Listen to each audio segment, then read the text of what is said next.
Sobrang trending ng recipe na to sa itlog sa ibang bansa, kaya gagawin ko rin dito sa aking higanting kawa. So ready na tong napakarami nating itlog at ito iba pang nating mga ingredients. So magsimula na tayo. At sabi nga doon sa mga napanood ko, talagang sobrang sarap daw ng recipe na to sa itlog, kaya hindi pwede na hindi natin gagawin dito sa aking dream kitchen. At syempre hindi po tayo magluluto na para sa amin lang, talaga magluluto ako ng sobrang dami kasi ipamimigay din natin para matikman nga nila itong nagtitrending na recipe sa itlog. At para nga magawa nga daw po yun, kailangan nyo muna mag-crack nga ng itlog, tapos kapag na-crack nyo na nga siya, ilalagyan nyo na siya dito ng iba't ibang mga pampalasa at halu-haluin nyo nga ito. At nung okay na nga po itong ating itlog, dali-dali na nga ako pumunta dito sa aking lababo para hugasan naman po itong napakarami nating mga fresh tomato. Kaya kung wala na nga po kayong maisip nga sa luto sa itlog, talaga sundan nyo na nga lang po itong ginagawa ko para sabay-sabay nga nating matikman kung talagang masarap. At pagkatapos ko nga pong malinisan at mahugasan nga po yung napakarami nating kamatis, dali-dali ko nga lang po silang pinaghahati-hati. So una muna, maglalagay tayo ng mantika.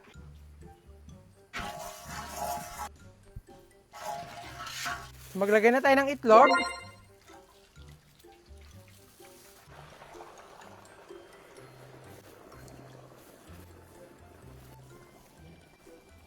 Amazing! Scrambled muna tayo ng itlog. At para magawa nga daw po yung nagtitrending na recipe na yun sa itlog, kailangan muna natin scramble din itong ating mga itlog. Hindi ko pa nga po talaga nagagawa itong recipe na to sa itlog. Talagang ngayong araw ko nga lang po siya gagawin, pero tiwala naman po ako dun sa napanood ko na talagang masarap naman po ito. At gusto ko nga po na hindi nga lang po ako matutuwa at masasarapan dito sa gagawin nga nating recipe sa itlog, kaya talagang dinamihan ko talaga yung gawa para makakain nga ang buong barangay. At ganun nga lang po yung paulit-ulit ko nga pong ginawa. Talaga nag-scrambled nga lang po ako dito ng konting itlog, tapos mag-scrambled po ulit ako ng paulit-ulit para talagang maayos natin silang maluto. Hindi nga po kasi pwede na ibubuhos ko nga po yung isang batsa nga nating itlog tapos lulutuin natin ng sabay-sabay kasi talaga magdudurog-durog nga itong ating mga itlog. At maya-maya nga lang din po nung nakita ko na nga na konti na nga itong laman ng ating batsa, ibinuhos ko na nga rin siya dito sa aking kawa para talaga maluto na nga sila agad. At pagkatapos nga po natin maluto nga ng ganito nga po itong mga itlog, gagawin na nga po natin yung nagtitrending nga na recipe. So nandito na nga po tayo sa exciting part kasi dito na natin gagawin yung nagtitrending na recipe sa ibang bansa. So una daw para magawa yan ay maglalagay tayo ng mantika,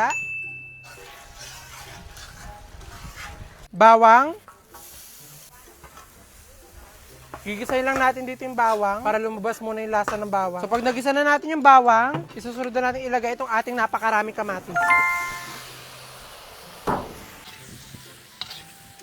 So add na natin itong ating kamatis.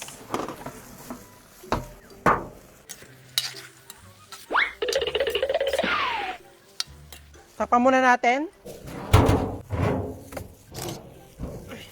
Maglalagay na tayo ng tubig.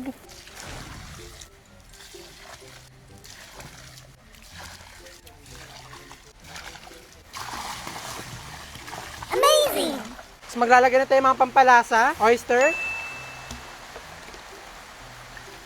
Stick. Oh, asin to, asin.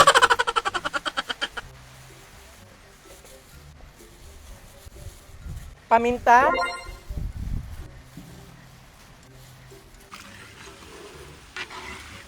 Tomato ketchup. Ketchup daw talaga dapat yung ilalagay. Ang gulo talaga ng panahon. Kanina lang mainit, ngayon naman maulan. Mamaya naman mainit ulit, mamaya ulit maulan. At dahil nga po marami nga po itong ginagawa nga natin, talaga tinatansya-tansya ko nga rin pinilalagay natin ditong pampalasa para talagang tamang-tama at hindi nga sumobra. So maglalagay na tayo ng cornstarch celery.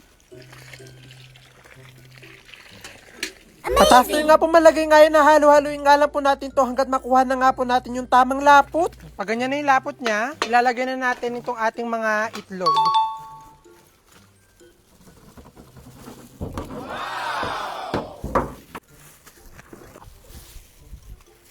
At kapag nailagay na nga po natin yung mga niluto nga po natin kaninang itlog, halu-haluin nga lang po natin to. Tapos maglalagay na nga rin tayo dito ng white sugar. Yun nga po yung sinabi dun sa napanood ko, kaya wag po kayo maglalagay ng brown sugar. At para nga po sa huling ingredients nga po na ilalagay natin dito sa ating niluluto, ito nga pong onion spring or spring onion. And tiyanan, luto na nga po itong nagtitrending na recipe nga sa itlog sa ibang bansa. At ang tawag po pala sa recipe na to ay egg tomato, tomato egg. At talagang hindi na nga po ako nagpatumpik-tumpik pa, tinikman ko na nga po ito. Talagang masasabi ko nga lang, talagang sobrang sarap. At talagang tinikman nga rin po ng mga kasama ko nga dito sa bahay at talagang sobrang nga rin po nilang nagustuhan. At yung lasa niya nga po ay talagang sobrang Sobrang savory niya nga po at medyo maasim-asim. At syempre, hindi nga lang po pwede na ako lang po ang masarapan dito sa nagtitrending na recipe na to sa itlog. Kaya talaga magbabalot na nga tayo dito ng napakarami para maipamigay na natin. At kaya kung wala na nga po kayo maisip nga na pwedeng gawin nga sa itlog, talagang itry nyo po tong recipe na to. Sigurado po ako na matutuwa ngayong family nyo. At dahil nga po sobrang dami nga po natin ginawa, kaya sobrang dami nga rin po nating nabalot nga dito. At sigurado nga po ako na sobrang dami nga rin nating mabubusog. At talagang kompleto nga po itong mga pinamimigay nga po natin. Meron na nga po ditong ulam, kanin, tubig, kutsara. Talagang kakain na nga lang po sila.